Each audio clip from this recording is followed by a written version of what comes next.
witches, how you doing today? We're back with another video. Today we are going to talk about the next days 13 through 19 of the 28-day witchy restart challenge from Jasmine Ambrosia. We're gonna have some fun with that. I am on high anxiety today. Everything that I have gone to, like, I'm like, oh, I just need to grab that book and I just need to like grab that herb or whatever, hasn't been where it's supposed to be. And I am like, not being able to find things is my anxiety trigger. And the best part is all of it was right where I put it, but I couldn't remember where I put it. I looked, literally, I searched my apothecary thing, wasn't there. Fifth time I finally went back. I'm like, there's like nowhere else it could logically be. There it is, front and center of one of the shelves. I just didn't even see it. So I don't know. Do you ever have days like that? It's my ADHD brain. I'm like looking for something, but I can't focus on the looking for something because my brain is going a mile a minute. So I physically just, I think that I've looked, but I physically didn't look with my eyes. Do you know what I mean? And then that just takes the anxiety and spikes it up something fierce. So yeah, we're having a morning. Anyways, that's my rant about that. Yeah, 28-day challenge. What was the first one? So back to day 13, which would have been last Monday, said write a list of short-term goals. So I did do that and I got through most of them this week. So I'm not going to go super into detail with it. It was just like, you know, finishing up an assignment for school, getting the vacuuming done, all that kind of stuff. It wasn't particularly witchy, but yeah, it was just like, here's the things I need to do this week. Day 14 says create a beauty spell. So I thought I'll share with you what I do when I'm looking for a little extra beauty. When I go to apply my face lotion, I put a single drop of frankincense essential oil into it, which is really, really good for your skin. But like one drop. You don't need a whole bunch. It's one drop into your face lotion or whatever you're putting on your face that's going to stay on your face, and then just rub it in. And that's sort of my little beauty spell that I like to pull out every once in a while when I'm feeling like I need a little extra oomph, a little extra glow in my day. Day 15 says donate unwanted items to a thrift store. So I do actually have like an ongoing a couple boxes to be donated, which aren't ready to go quite yet. But in addition to donating, I am really, really big on just reducing our footprint, our garbage footprint, if you will. And so I have this hoodie that I purchased. Oh, it's over 2 years old, maybe 3 or 4 years old. And it's my go-to. It is a Lululemon hoodie, zip hoodie. They go for like about $120. They're not cheap. And I've gotten really good wear out of it. So you could probably say, yes, I've gotten my money's worth. But again, what am I going to do? Like one of the palms, so they have like these thummies in them. And the palm side of it was just shredded. So, you know, like a cuff, it's 2 layers of fabric. Well, the top layer of fabric is just shredded from putting my hand on things. And because I drive a manual transmission and I find like I always wear out my right glove, my right hoodie, like anything that goes over the palm of my hand. And I think a lot of it is from driving.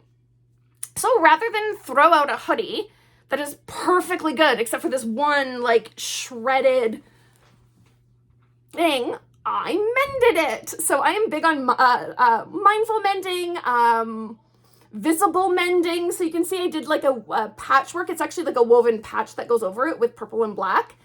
And then I stitched along the thumb because it was all ripped. And then like just this part was all shredded. And then I just went around the top edge because again, it's actually come apart. So there's like 2 layers of fabric there. So yeah, I went ahead, and I mended a little one down here. So I went ahead and I felt like purple and black felt a little extra magical for me. So that was my, I didn't donate something, but I did reduce, reuse, recycle. I did go and make sort of my effort to do something, right, to keep a beloved piece in my wardrobe and also to keep it out of the landfill, right? I'm big on mending clothes. It's something people don't do a lot anymore. So it's something that I really like to do. Day 16, try a guided meditation. So I had a guided meditation for Imbolc that I was supposed to be doing. So I got my button gear and got that finished up. Day 17, learn about the metaphysical properties of your birthstone. So I'm born in December, and this was really interesting to me because I've always known topaz and turquoise are the two birthstones. As I'm looking this up, it's like completely changed. There's still like blue topaz specifically now. It used to just be topaz, not blue, specifically blue topaz, but blue topaz and turquoise, tanzanite, and blue zircon. So blue zircon seems to be a really new addition. Oh, and lapis lazuli. And I'm like, never heard that. So I tossed out tanzanite and the lapis.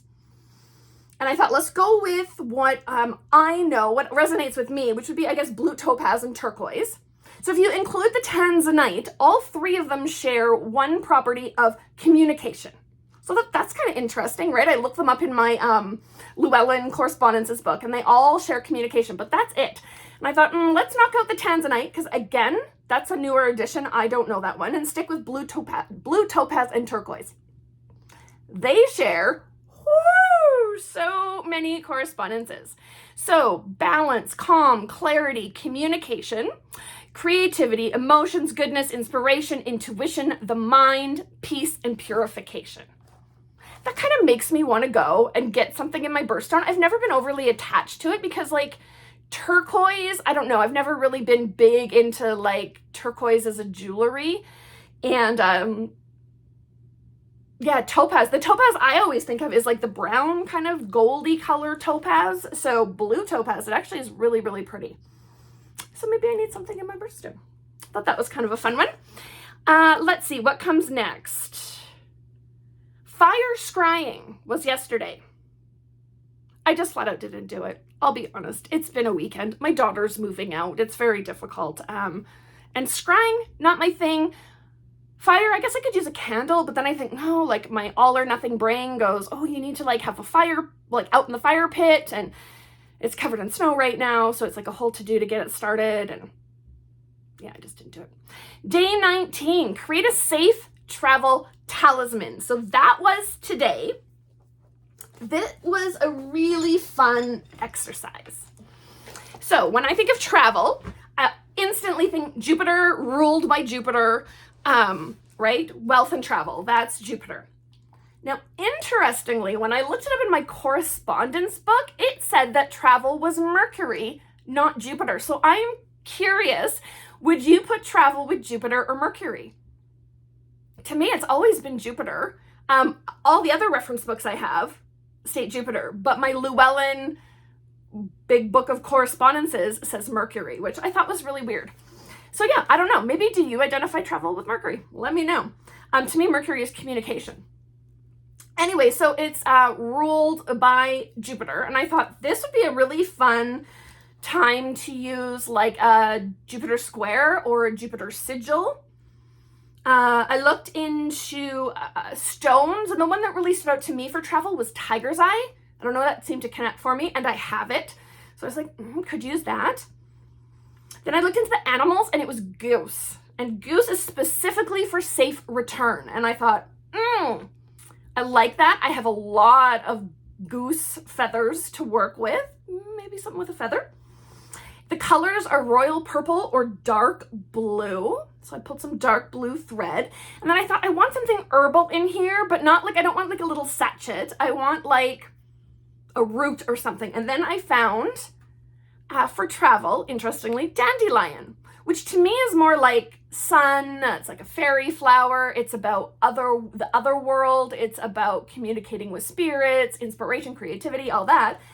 But dandelion does also have properties of travel, protection, awareness. And I thought, awareness while I'm while I'm out driving around, that's a good idea. And it's a guardian. It's a guardian plant.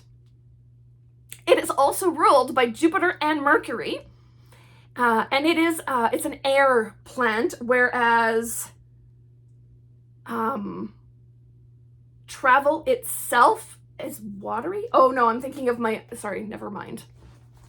It was my birthstones that were water. I'm like, ooh, but yeah, air, which is like thought and communication and right brain stuff. So I'm like, that would be good, right? Again, with that awareness, help me be aware of what's going on around me. So I pulled together, I got a blue, I'm going to show you guys, I got some blue thread. I made a loop and started braiding, and then I braided in a little goose feather. It's a smaller one. I have some really big ones, but I don't want anything too distracting. Then I braided in a Jupiter square that I put a sigil on the back and a dandelion root. So this is what it turned out like. And I think that's really awesome. It's kind of a combination of folk magic, but pulling in those kind of Jupiter correspondences, a little bit of higher magic. Yeah, I thought it turned out really, really well. And on the front, you can see I printed off the Jupiter square in the Hebrew, not with just the numbers, but with the original Hebrew correspondences. And then on the back, it's got I taped on the sigil, one of Jupiter's sigils. That's its primary sigil on the back. So no matter which way it kind of falls, there's something to look at. So yeah, I thought that was kind of fun. So I will have to actually go and, I made it with intent, but I'll need to actually charge it with intent, connect into the powers of Jupiter, pull it all together, do the actual spiritual energetic work. And I'm thinking I'm going to wait and do that on Thursday during the hour of Jupiter. Again, just to pull in those correspondences to make it a little bit stronger. So I will do that on Thursday, and then I'll hang that up in my car and get it ready to go. So I thought that was a really, really fun, challenge for today. I really, really enjoyed making that. So yeah, that's been sort of my week of activities with the 28-day witchy restart with Jasmine Ambrosia. We will have another video on Wednesday, a haul video. I went out this past weekend and did some shopping. So some shopping with a friend, and we had a good time, and I was feeling spendy, so I got some good stuff. So we'll share that on Wednesday. And otherwise, yeah, have you been doing the 28-day challenge? I'd love to see what you're up to. And yeah, what would you use for travel? Mercury or Jupiter? Drop it in the comments. We'll catch you in the next one. Thanks so much, you guys.